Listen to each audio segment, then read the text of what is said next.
Hallo, hallo. Welkom in de Time to Start Living podcast. In deze podcast komen allemaal thema's aan bod die u hopelijk inzichten kunnen geven in allerlei topics waarop dat je vastloopt. Het is een beetje een mengeling van zo zit dat in elkaar, gekruist met een soort werkboek waar dat je met jezelf aan de slag kunt gaan. Ik ben Annick Sijs, uw podcast-host. Klinkt zeer plechtig als ik dat zo zeg. Jarenlang had ik een opleidingscentrum waarin ik samen met mijn team duizenden psychologen, therapeuten heb opgeleid. Uiteindelijk leidde dit tot de inrichting van een van de meest precieze opleidingen in de psychotherapie, de contextuele gedragstherapie. Ik kon dit realiseren in samenwerking met de toenmalige onderzoeksgroep van de Universiteit Gent, waarvoor ik hen tot vandaag nog heel erg dankbaar ben. Het menselijk functioneren en vooral het vastgeraken van mensen en het zichzelf kwijtgeraken is iets wat mij mateloos fascineert. Aan de ene kant vanuit mijn persoonlijke ervaringen, waar ik vastliep in mijn eigen leven, en anderzijds ook omdat het mij gewoon mateloos boeit hoe ik mensen kan helpen om zichzelf terug te vinden en met hun die puzzel te mogen leggen. Geniet van de podcast. In deze podcast ga ik in gesprek met professor Dr. Cynthia Mathieu. Opnieuw een Engelstalige podcast, want Cynthia werkt en woont in Canada. Het is een podcast die ik een tijdje geleden al heb opgenomen. En door hem terug te beluisteren begrijp ik pas hoeveel dat er in deze podcast besproken is, dat ongetwijfeld voor heel veel mensen bijzonder waardevol kan zijn. En daarnaast mogelijk ook confronterend, omdat er ongetwijfeld dingen in kunnen zitten die je mogelijk kunt herkennen. Dus het kan zijn dat je deze podcast in meerdere keren zult beluisteren om de inhoud ervan ten volle te kunnen verwerken. Ik geef het maar even mee als waarschuwing. Hey you guys, today I'll be talking to Cynthia Mathieu. She's a psychologist and a professor of organizational behavior. She is consulted with organizations and she teaches on topics relating to dark personalities in the workplace, employee selection, organizational fraud, and leadership. She has published empirical research on leadership, employee selection, narcissism, and psychopathy in the workplace and employee well-being. She's written a very interesting book called Dark Personalities in the Workplace. I can't wait to talk to her because this, no doubt, will be a very interesting conversation. To my shame, I must admit, I just looked into your website and I ordered your book immediately because that's all that I want to know about this topic. So I'm really excited to have this conversation with you. Good. Thanks for having me. I'm really happy to be here. And I'm glad that there's interest in the topic.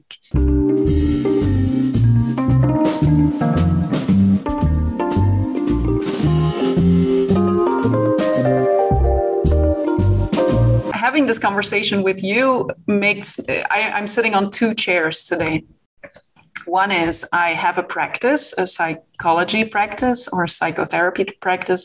And the other is I've been working for over 5 years with entrepreneurs and with managers in companies. And I mean, dark personalities is something that I've been crossing all the time, usually when we start off the coaching trajectory. At a certain point, it's just part of it. So it's something I'm highly interested in to hear more about that today, for sure. Great. Excellent. So you've written a book about it. And as I could see on your website where you're explaining the book, I thought it would be very interesting to go over the topics that are written in the book, because I think it just everything that I want to hear more about is in your book. So that would be interesting to do that if you wouldn't mind. Oh, no, I wouldn't mind at all. It'd be a pleasure. Absolutely. Ask any question you want about dark personalities or the book. I'd be happy to answer. Okay. First, of course, why are you interested in this topic? Oh, that's a good question. I did my PhD in clinical psychology, but I was also doing both clinical and industrial organizational psychology at the same time. So it's kind of an odd, I'd say it's probably I didn't follow a traditional line in terms of studies. And then I did a postdoc on psychopathy or mostly psychopathy and major mental disorder. And as I was working as an IO psychologist to pay for my studies and doing my postdoc, I realized that the individuals that I was studying were very similar in terms of profile to the individuals who were making employees suffer within organizations. Mm-hmm. So I was working with an employees assistance program as a clinical psychologist. And then I realized that as employees were describing individuals who perpetrated harassment in the workplace and other types of misbehavior or leadership or abusive leadership behavior, I started seeing, it was very clear to me that it was the same patterns, same types of behavior adapted to the workplace, mind you, but really same types of behaviors that I was seeing in the individuals that I was studying in prison settings. And so, yeah, that was to me kind of a shock and a revelation. And right then I decided I want to dedicate my career to understanding these individuals, but mostly really educating HR professionals, coaches, and organizations on who they are and how to avoid hiring them and promoting them to leadership positions. Mm-hmm. Wow. Compared to prison environment. Wow. Well, I mean, there were for sure similarities. I would say that if you compare both, certainly, and there has been research on, for instance, psychopaths in prison settings and corporate psychopaths. What we're finding is that the corporate ones they can score as high on the clinical measures of psychopathy that we use in prison, but they are way higher in all of the interpersonal aspects, manipulation. Mm-hmm. And they were usually given also, as children and as they grew up, they were given or offered more opportunities. Obviously, oftentimes they come from, families who had a little bit more money. They were given access to a better education, and that, in a sense, made them better. A lot of people would say it made them less dangerous. I wouldn't say so, just better at the type of violence that they use, better at manipulating the system, better at evading also consequences. Mm-hmm. So yeah, a colleague of mine, Dr. Robert Hare, I work with Robert Hare and Paul Babiak, who have written a book. It was the first book on corporate psychopathy, Snakes in Suits. And they call the psychopath a social chameleon. Mm-hmm. They can adapt to any type of situation, really. And and I think in corporate settings, particularly, they will take the color of the organization if it can bring them something, right? Mm-hmm. If they can get what they want. Yeah, so we're talking about psychopathy. Narcissism is also a word that today is almost a hype, I would say. It's often used. It's often in the media these days. So what are we talking about? What does that all mean? Yeah, well, there's a concept that was developed or a theory that was developed by Del Paulus from UBC in Canada, and he talks about the dark triad. So within the dark triad, you have three dark personalities. You have Machiavellianism, and it comes from a book from an Italian he was consulting with politicians, and it actually from that book comes the quote, "The end justifies the means." So Machiavellians are it's the manipulative, I'd say, personality, but they're different from the other two in the sense that they can be less impulsive. Whereas narcissists and psychopaths are a little bit more impulsive. They are very associated with corporate fraud, for instance, Machiavellians, because they can conduct fraud over a long period of time. So they can be patient with the type of violence that they use. Whereas the second personality, they're not in order. I'm just in the order that I'm presenting them today. But narcissism, you see, an inflated sense of self, a sense of entitlement as well. They actually believe that they are better than others. It's not just, sometimes when you want to work on your self-esteem, you look at people say you should look at yourself in the mirror in the morning and tell yourself you're the best, you're good, but it's completely different because you're trying to kind of psych yourself into thinking that you are, that you're good, that you're, part of you believes it, right? But not entirely. Whereas narcissists actually truly believe it. Yeah. And there was an interesting study on narcissism, and I'm just sharing it with you just so you can see how they think and how they could be within organizations. So in this study, they had people complete an online test. And it was all controlled by the expert.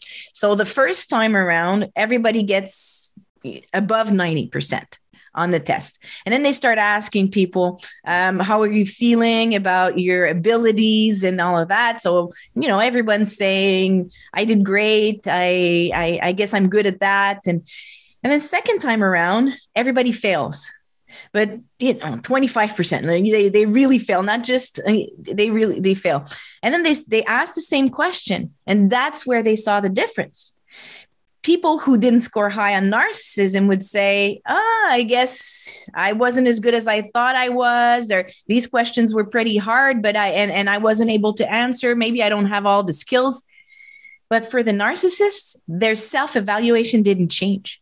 Mm-hmm. They still believed they were extremely good at it, but then they blamed they blamed the researcher, they blamed the system, they blamed the computer, they said that there's probably a glitch there. So imagine the image there where you think you're better than others, and then transpose it into the workplace. Mm-hmm. Imagine how they are as leaders. So no introspection whatsoever. If things are good, then it's because of them, of course. Yeah. They take the credit. And if things are not, then they will blame their teams or they will blame others. They are pretty impulsive, and within the workplace, they become they're manipulative too, but in the workplace, they become dangerous if they feel threatened in the position that they have, if someone contradicts them in public. So the public image is extremely important to them. And usually people are afraid of them. Mm-hmm. In the workplace. They are afraid, not just because of who they are. Usually they have a very strong presence. They will put people down, but others are afraid of them because they can also threaten someone's career. So it's not an easy, and again, very impulsive in their decisions, not a lot of thinking ahead. And I did a study with one of my colleagues on entrepreneurship. That one might interest you. And we found that individuals who wanted to start their own business scored higher on narcissism than people who, and we compared them to managers in public and private sectors. So it's the profile for entrepreneurs is not necessarily narcissism, but the risk taking and the abilities are similar to what a narcissist would probably show, except that there's a fine line where it's mostly in the lack of empathy, believing you're better than others, and inability to kind of to look at your mistakes and own them, and the ability to learn that's not there for narcissists. Whereas for individuals who do have empathy towards others, who want to take care of others, and actually some studies have shown that these individuals won't start the same types of businesses.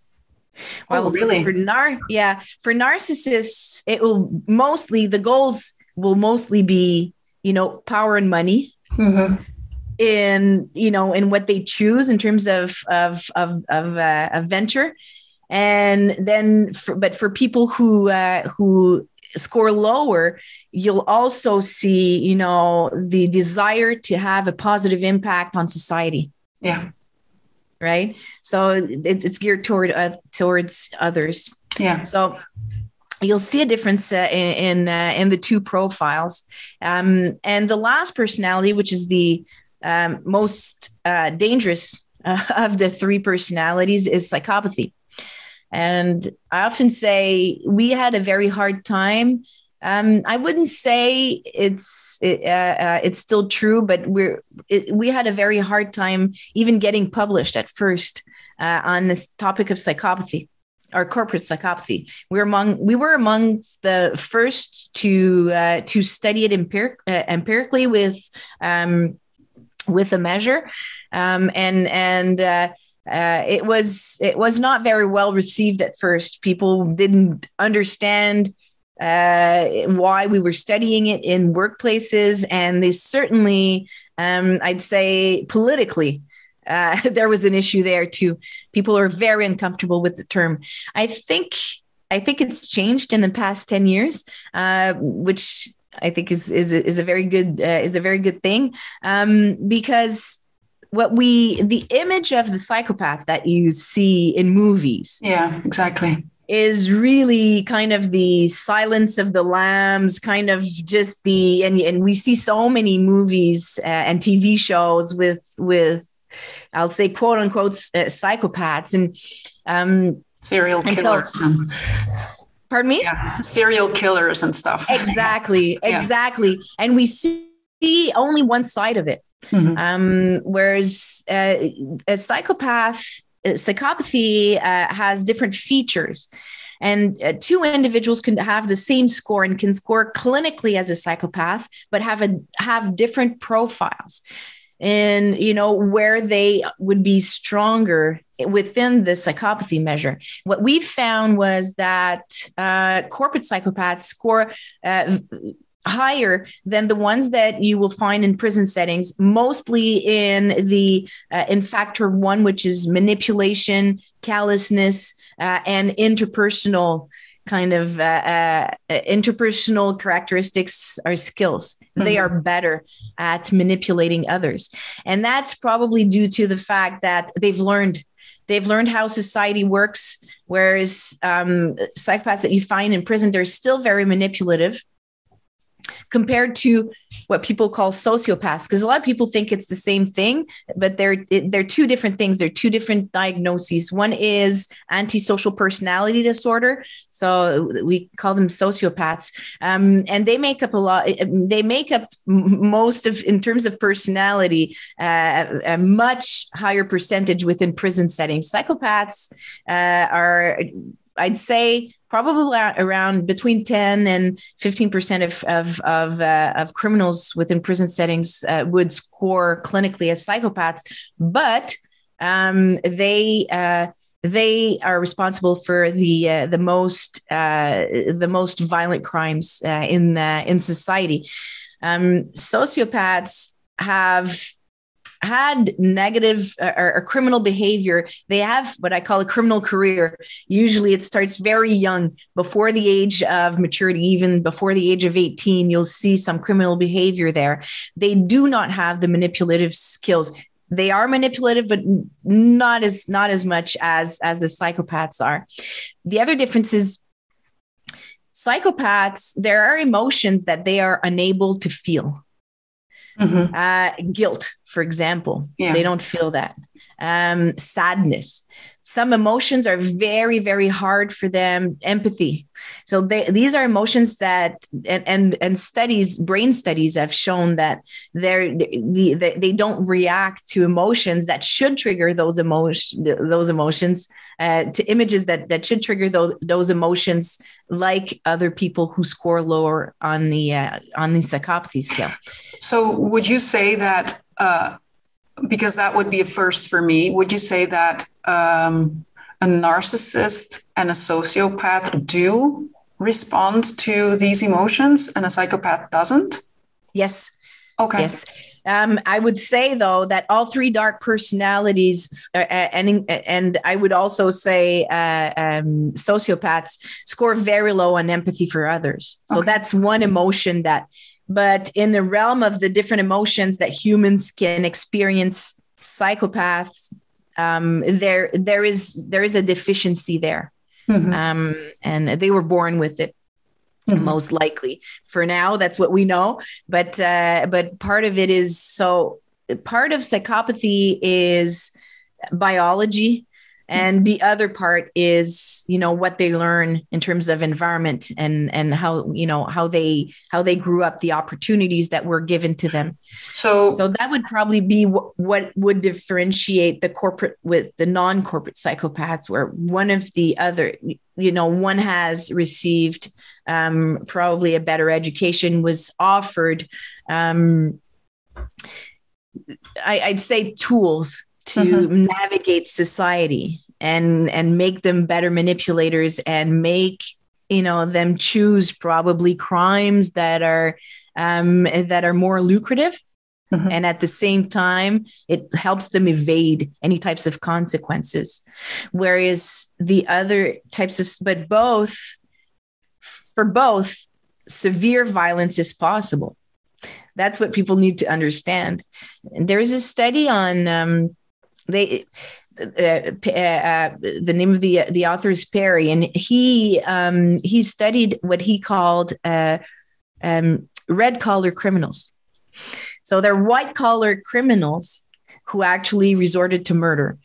And what he said is the notion that white collar criminals, and he says there's a relationship with psychopathy. So psychopaths who would be white collar criminals who would resort to fraud could also resort to extreme violence to make sure that their fraud is not discovered by others.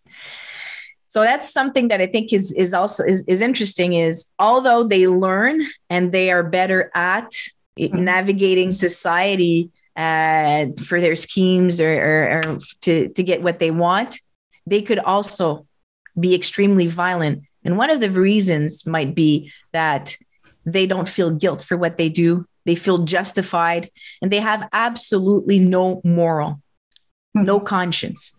And so, I just want to go back to that to make sure I understand.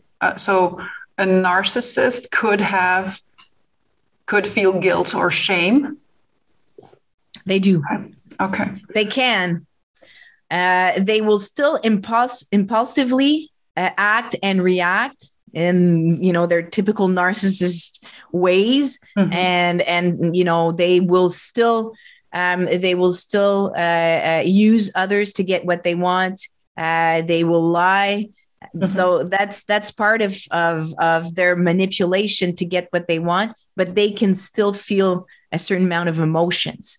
They would be low again on empathy, low on things, on humility. And they, for instance, when they choose a partner in life, they will choose the partner not to create that type of relationship where it's kind of a partnership, but they will choose a partner that will help them achieve what they want. Right. So usually what we'll find is, for men, they will choose a very beautiful woman. And for women, they will because there are women with dark personalities, less so than men though in society, but they will probably choose a man who has a lot of money. So in either situation, it's to create, or to allow you to get a higher social status. Mm-hmm.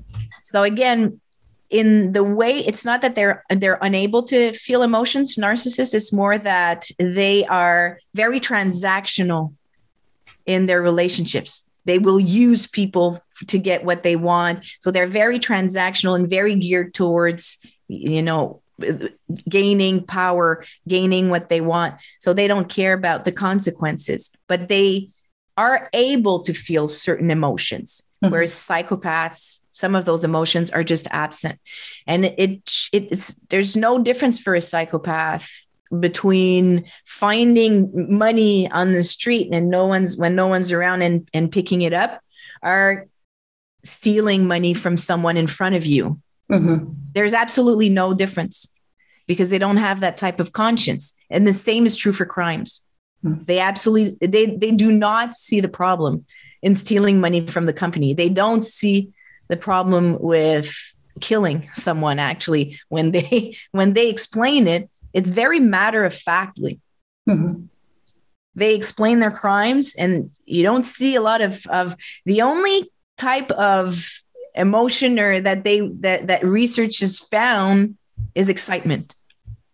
Yeah. When they talk about their crimes. Yeah. Wow. And it's not necessarily an emotion, but that's what you'll find, but nothing in terms of guilt, shame, just the feeling sad for a victim. They're not able to feel those emotions, but they probably are able to show it. And that's a very good. Yeah, absolutely. That's the reason why at a certain, I can't remember exactly when, but they have stopped using group therapy for psychopaths in prison settings, because actually it was associated with an increase of violence recidivism once they were out, because they learned from other prisoners about emotions. Yeah. Mm-hmm. I've had many people ask me, there are two things that I really want to talk about because of what you're saying. One is that people are asking me, do they do this on purpose? That's one. And the other is that how much you try to tell people when you encounter someone who or has a relationship with a dark personality or is working with a dark personality, run, Forrest, run, or make sure that you're able to manage this, that you cannot really show them the impact that this can have on them. Maybe first on the purpose part. Yeah. Do they do this on purpose? The answer is I'll give you maybe two parts. It's who they are. Mm-hmm. They can't act differently. Yeah. Yeah. So in a sense, they're not trying to be narcissistic or psychopathic on purpose. It's who they are, right? Mm-hmm. They've always acted that way as children as well. So it's something that is kind of, it's who they are. It's the way that they act in every type of situation. So it's not just at work, it's everywhere throughout their life. But do they take advantage of others on purpose? Of course. Yeah. They know what they're doing while they're doing it, but they cannot act otherwise, because that's how they are. They're geared towards getting what they want, no matter the consequences to others. So linking it to your second question, how easy would it be to help them change using, for instance, coaching or psychotherapy? I'd say very low. The chances of really helping them change is very low, unfortunately. And how it's really related to the bad boy syndrome that women are attracted to. And it just, it's unfortunate because And I don't know if that's universal. I can certainly say that that syndrome is true for Canada and the US. I can't say for you'll tell me if it's still, yeah, okay. I'm nodding. Okay.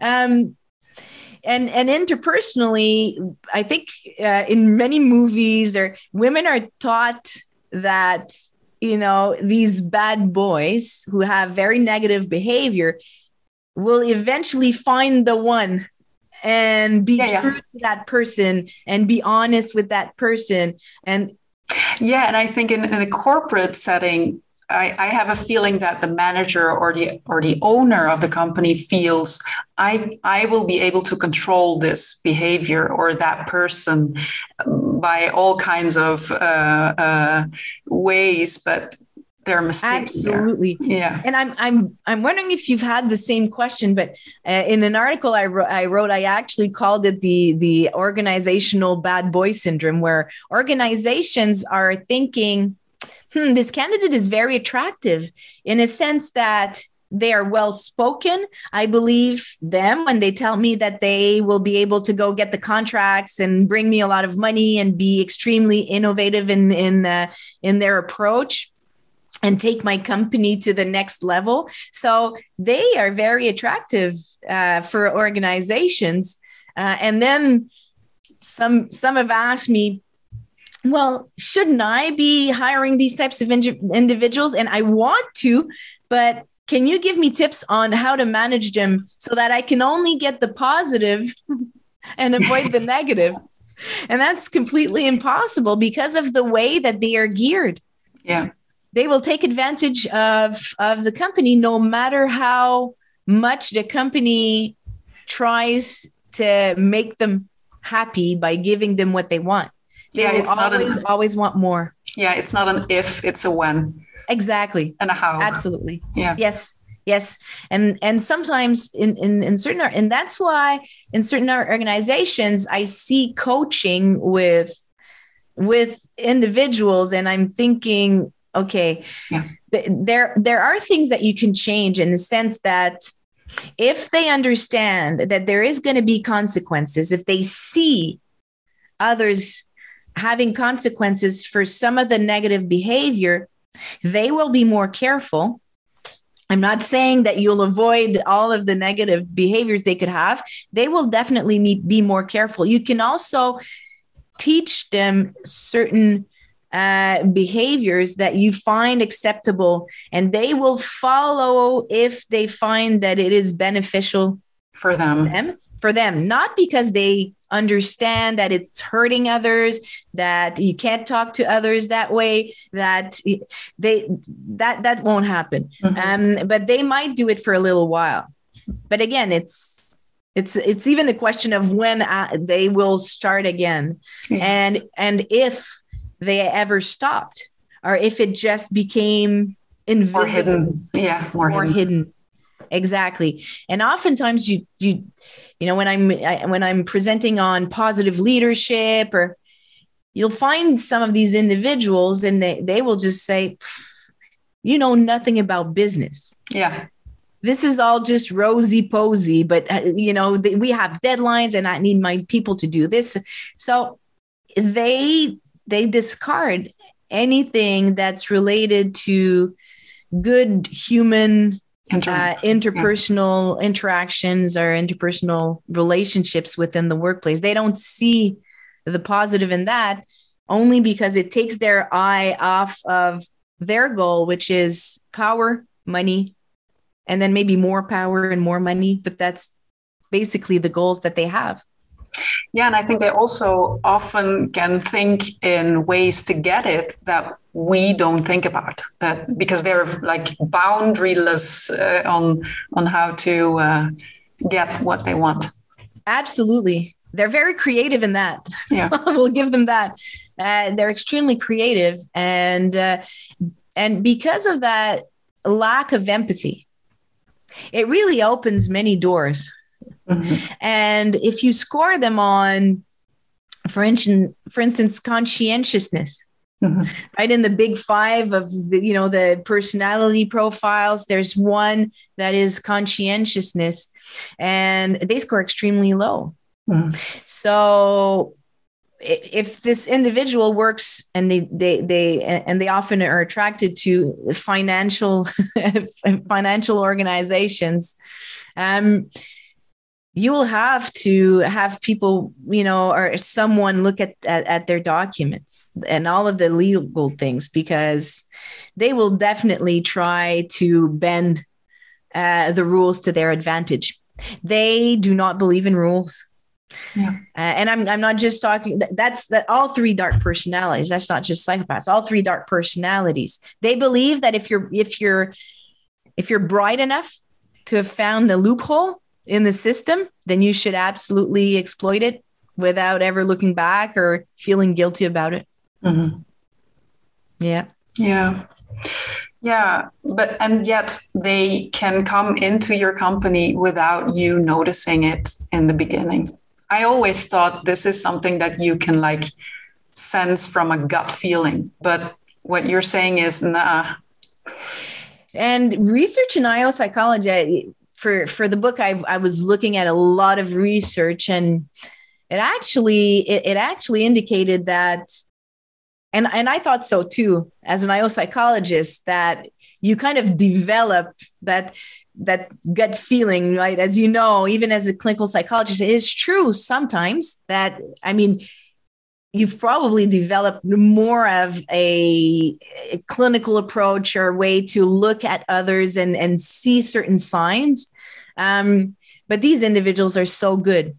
And the thing is, during a selection process, the goal is to try to find the candidate that is best fitted for the position and who will bring the most success to the organization.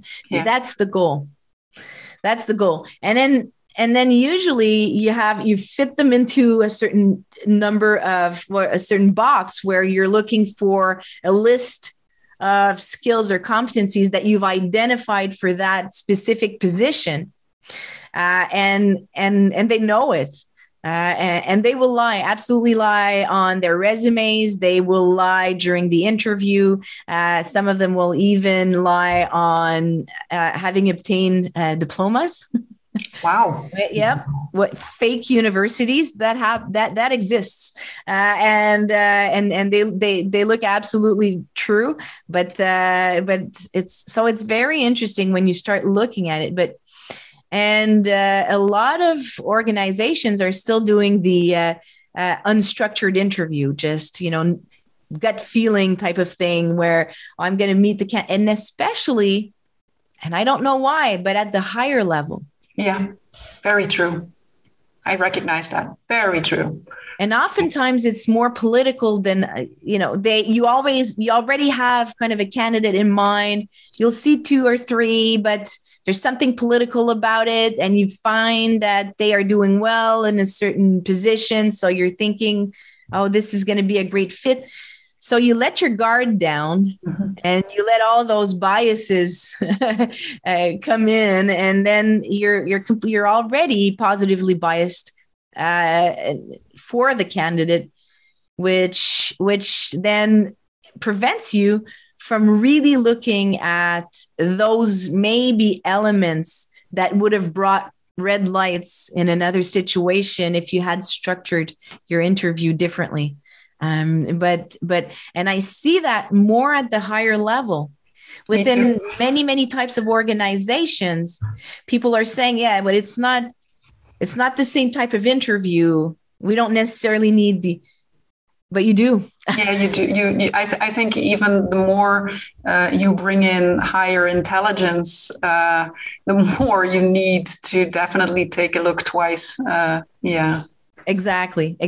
And you find that the level of impact that, a higher position can have on your teams, on your organization, they have access to much more resources They have access to vendors. They have access to so many people outside of the organization. They sign contracts. They make deals. They, as leaders, have such a huge impact on the workforce compared to maybe, lower level positions where they can still have a very negative impact on the organization, but they're not a visible figure of your organization, and they don't manage 50 people. So it's a little bit different. But as soon as they get into those management roles, then you'll start seeing signs, turnover in that team, absenteeism being higher, psychological distress. And a lot of times when I start asking questions, people are saying, no, but people left for better positions elsewhere. And that's when those exit interviews are so important. Sometimes people will lie because they're afraid of the individual. So you won't get, but once in a while, if you continue, you'll start seeing patterns. I think that's a very good one to remember. Exit interviews are so important because, also I've also heard stories where a psychopath is letting people go with a whole story of why that they're incompetent and all God knows what, and it's not true, but it's just someone they cannot control or they don't want, and they just let them go. And then years after, you hear a story about why they left and what their true story is. And it's incredible. Yeah. And the way that they work when there's different phases when they get into the organization. And at first, it's very hard to see. It's very hard to identify those behaviors or those things that they are doing. But eventually some individuals around them will start seeing that something is not quite right in their interactions, but also in how they conduct business, right? They'll see something. It's usually in terms of, documents or money or something that's being done, and they can sense that there's something there. Mm-hmm. So I'm willing to bet that the individuals that they let go, because it's part of their manipulation. Yeah. So once some individuals confront them about their behavior, then they will start discrediting that individual. Yeah. They will ruin their career completely. Yeah. And I'm willing to bet that these individuals that these employees who are colleagues who have noted that there's something wrong, that a lot of them leave. Some of them get fired by the psychopath, of course, but only after they've completely destroyed their reputation within the organization. So you were saying, should we tell people run?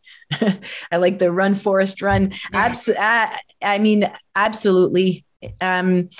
Unless you really want to take on that individual, which will take a lot of energy. It's dangerous, both professionally and personally, I would say. Mm-hmm. They will make you sick of the situation because there are no rules for them. Yeah, exactly. There's no empathy. Yeah, I often say, remind yourself the way that they can think dark, you never will. It's just, exactly. You don't go there. Even if you want to, you don't go there. No, you don't have that option. No, and you know how sometimes you read books like from Stephen King or any, and you're thinking, how can a mind go that dark? Right? It's a book, but I'm just saying, and they do, because of the fact that for psychopaths, they do not feel certain emotions. If you're not connected to other humans, mm-hmm. right? They're human predators. Mm-hmm. Everyone around them is just a prey. If you see it that way. Yeah, I remember talking to an entrepreneur, and I she told me about someone that she was working with, and I said, "Oof, this sounds really not okay. You need to look into this." And I asked about empathy. And the reaction that she gave me, I hear a lot of that response. Yeah, well, he's absolutely not empathetic towards anyone. No, he doesn't have empathy at all. Okay, then something's wrong. Yeah, but the results are good. And I'm like, yeah, but this is not okay. Yeah, but it's okay. No, it's not. But they don't seem to see that. And this is a shift that needs to happen, not just in organizations. Yeah. I believe in society. Obviously. In society in general. We don't have our priorities straight. We have been looking for years at, people who others admire. Mm-hmm. It's always related to money or some type of power. So basically results. Yeah. You find organizations, what they want is results. Mm-hmm. How people get there? Yeah, not so That's important. Their own business. I'm paying them to get results. I see results. And that's a wrong way of seeing things, because more and more new generations are looking for, it's all the HR marketing thing, is they want to be in an organization that's healthy. Yeah. And organizations need to start looking at the cost of keeping that person on. Look at how many people have left the team or your organization in the past since that person has come on board. That costs a lot of money. Yeah, an immense amount of money. And before they leave or have been let go, they also are not able to function fully because they're not able to breathe. They're scared. Yeah. Exactly. Do you know that 60% of corporate fraud is never reported to the authorities? Wow. 60%. Because organizations don't want their reputations to be hurt. Mm-hmm. But by doing so, you're just sending out a message to all those individuals with dark personalities out there that come and work for us. Yeah. Come and work for us, and we're all result oriented. As long as you bring results, we won't look at how you're conducting your business. Yeah.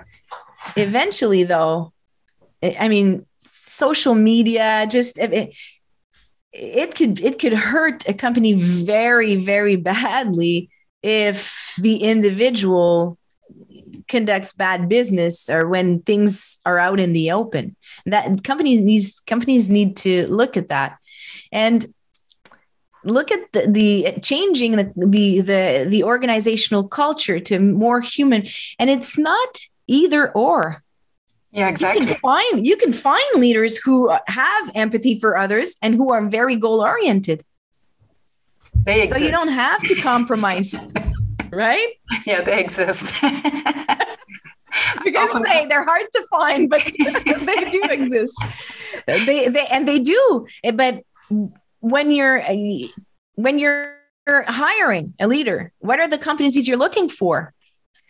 If you're only looking for this result orientation and the task oriented skills, then that's, you're taking a risk. Mm-hmm. If you add just a few skills in there, and you mentioned it, like empathy, humility, mm-hmm. listening, cooperation, then you'll have a completely different profile. But of course, those are not even in the interview. They're not even considered as key components of leadership. Yeah. Wow, that's true. That is so true. So all the things that you were mentioning that you're seeing in your practice, these are the elements when you can identify what's lacking in these individuals. Those are absolutely the elements that you should add, not just for selection purposes, but also for I'm looking for the term performance assessment. Yeah. keep asking companies. And there's this great article. And the title was Why Bad Leaders Stay in Good Places. And it was very interesting because what the authors were saying was the higher up you get within an organization, the less likely you are to get a true performance appraisal every year. Yeah. Okay? Yes. Yeah. Which is definitely a problem. Mm-hmm. So I see a lot of organizations, after the hashtag Me Too and Black Lives Matters, they're all, they've all created all those great policies, but they don't apply them. Yeah. They don't apply them. And then what do you think would be the change if we started evaluating leaders on their performance, but instead of having one superior who has probably been manipulated by the psychopath or the narcissist, evaluating that person, we did 360-degree evaluations. Mm-hmm. So they're evaluated anonymously by their employees, by their colleagues, and by their leader. Then you'd see a completely different portrait of the individual. And what if we gave bonuses and raise to leaders based on how happy their employees are, on how productive their employees are, and how well they are within their team. Yeah, then things would change. Yes, for sure. But even though organizations say yes, honesty and integrity and all of that is in our organizational values, well, it's written on your website. But is it applied? How are you making sure that your leaders are actually good ambassadors for those leaders, for those values? How do they translate into leadership behavior, into interpersonal behavior amongst team members? How are you ensuring that that positive culture that you're selling to everyone on your website, and that it's actually true and it's there? See, so there's a shift there that needs to happen. Yeah, and I think, well, I don't really talk to like these multinationals, but I talk to smaller businesses of 250 and under amount of staff. And I can see how owners or even managers they know there's an issue, but they don't respond to it as long as they don't feel it themselves personally. That's human nature. Yeah. Even in clinical psychology, you'll tell people, unless as human beings, unless we hurt, we're very unlikely to change anything. Mm-hmm. Right? And it takes a lot of energy to do so. Yeah. And I would say that small businesses are more at risk. Because one individual with a very negative behavior will have, it can be the end of the business. Yeah. And because small businesses don't necessarily have the same amount of resources, oftentimes where they cut is on HR, right? Yeah. Mm-hmm. They'll cut on human resources and say, well, we can do the hiring, we can do the managing of employees, or but no, because it really absolutely takes skills, and you have to learn how to do it, and you have to, and a lot of individuals who are managing, even the president of smaller companies, they just don't have the skills. They'll never learned. It's not that they can't develop them. It's just that they just never, they were taught entrepreneurship, and that was, how to make profit and how this and how that and how to, but not about how do I manage individuals? How do I make my employees happy? What are the red flags that something's happening within my organization and I should act very quickly before there's a huge impact on my company? So they're not taught that, and unless they go to someone like you who coaches them and can see it and can help them by themselves. And oftentimes when they go to you, it's too late. There's already been a lot of damage. And as you said, they've been hurt themselves. They're probably extremely tired from having to try to manage with something that they don't understand. Yeah. Yeah. And they're able to suffer. I mean, owners of small businesses, they usually work many hours. They're able to suffer and don't breathe, don't get air. And so when they come to me, they often don't come to me with saying, like, I have this very toxic person in my environment and I don't know what to do with it. No, they usually present themselves with, I am anxious, I feel insecure, I don't know how to give feedback, all of that kind of stuff. And I have a past that is quite heavy and all of that, but hardly ever do they come and tell me I'm not able to breathe because I have someone in my organization that I'm just plainly afraid of to talk to really say what I'm thinking. I don't know how to solve this issue. And it's actually the same thing with victims in general, who have to deal with these individuals on a personal level, not just on an organizational level. Exactly. Well, you'll find that they're there. They start talking about, I'm not feeling quite right at work. I'm extremely stressed. And then you dig in a little deeper and you find out that they're victims of harassment. They're not even seeing it. They're just talking about a toxic environment, but it's actually one toxic individual. Yeah. And the first step is to make them see that they're not responsible for what's happening. Yeah. The individual is, and then understand all of the manipulation. You have to kind of deconstruct. Yeah, exactly. What the dark individual has created in terms of image and just the kind of web of lies. Yeah, exactly. Just, wow, we've already talked for an hour. I will ask you one more question. And that is, if people are listening to this and they recognize a profile in their company or in their personal life, and they want to get rid of that person, to say it disrespectfully, how do they go about that? Because they need to be smart or strategic in this. I would say first off, don't go at it alone. So just, get help as soon as possible. Yeah. But you have to be extremely careful in the help that you're getting. I have seen in many instances these individuals being very close or having created very close ties with HR. Yeah. Why? Because they know that if eventually some of their behavior is discovered, the complaint will go to HR, right?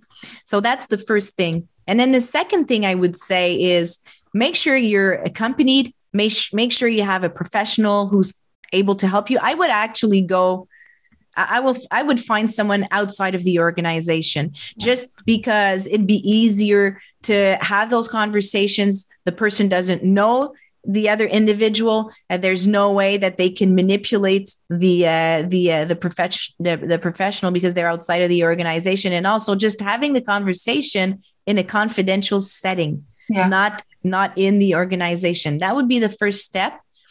And making sure that you're healthy enough, that you're in a place in your life where you can take on such, because it's going to be huge. Yeah. As you were saying, it's even impossible to imagine the things that they are able to do, the way that they conduct their business, right?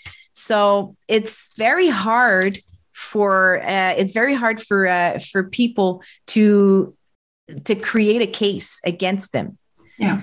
And they have people who support them everywhere in the organization. So it's kind of like walking on a minefield where you don't know who's against you, you don't know who's for this, who's going to protect this individual.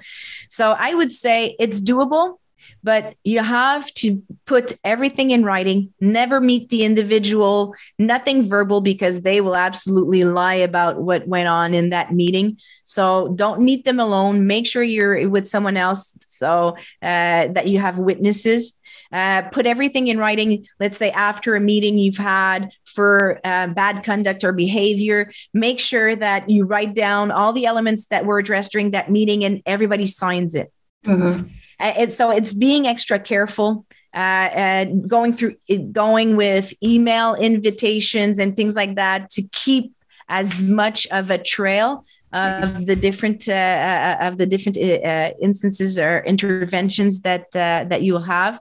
And I would look into, if you can, interpersonal relationships. So usually what we know is, first off, most fraudsters will also have an HR file where there's been complaints of, how they behave.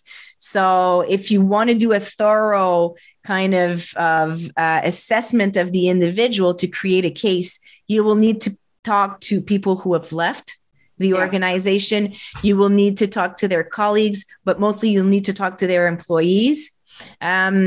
But you will need to set something in place where people who are talking to you are also protected. Yeah. So again, it takes more than one person to be able to create something like that. And one thing's for sure, all three dark personalities, we know that they're associated with, they, as I was saying, very low conscientiousness. So if you dig into all of the written contracts they've written, you will find things there. They are not detail oriented at all. So you will find faults in the way they conduct business if you start investigating. So I'd say, bring in an accountant. Make sure that they can verify everything. So it's investing also in professionals who can support you. If you're a small business, it's a lot harder to do, but I would bring in a consultant who is an expert and who can kind of oversee the investigation for sure. And I'll add, you'll probably need psychotherapy in terms of just psychological support, because it will have an impact on your health, and it will be extremely stressful for a while. And again, they will lie. They will try to discredit you. They will try to hurt your reputation, your career. Even sometimes they will intervene in your personal life. So that's something that can be, that's something that's just unexpected for most people. They wouldn't expect it to go to that extent, but I've seen it. So it is possible. So you have to be extremely careful. You have to have the energy and the resources to do so. Otherwise, it won't be possible. Yeah, and I think in smaller businesses, they often are involved in your personal life because you start off with exactly what you said. You do an interview, you do it differently than you do with people who are lower in rank, and you become friends in a sense, you work side by side, so they know a lot about you. Yeah. And they will definitely use it. Yeah. But then again, you can also use it. Mm-hmm. To get a sense of who the individual is, right? You can't use necessarily legally the personal stuff, but you can certainly, it certainly paints you a portrait of who the person is, for sure. Yeah, for sure. But it's and again, it might seem like a lot of money to bring in someone from the outside to consult on this, but it's really an investment, because the longer you keep that individual, because when you're at the point, when you have a small business, when you're at the point where you're seeking help to maybe try to get, as you were saying, like get rid of the individual or give them consequences, it means there's already damages that are being done. And the longer you keep that individual within your organization, the worse it's going to get. And it's going to hurt the morale because employees are going to start seeing that as a leader that someone's doing things within your company and you're not doing anything.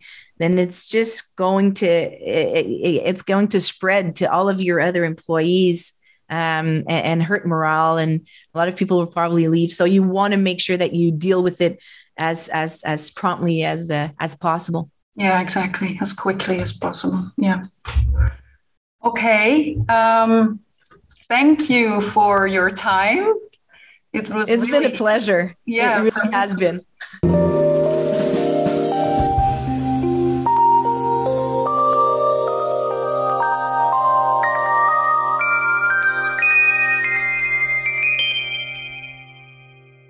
Voilà, dat was de podcast met professor Dr. Cynthia Mathieu. Ik hoop dat je er iets aan gehad hebt. Zo ja, misschien wil je hem dan delen met andere mensen. Of misschien wil je een review achterlaten of eventueel feedback meegeven. Allemaal dingen die helpen om deze podcast te verspreiden onder zoveel mogelijk mensen. Wil je meer weten over dit topic? Dan zijn er zeker nog podcasts in deze reeks die ook over dit topic gaan en u daar mogelijk nog een stukje verder in kunnen helpen. Gewoon even scrollen naar eerdere podcasts en dan kom je er zeker op uit. Tot een volgende keer.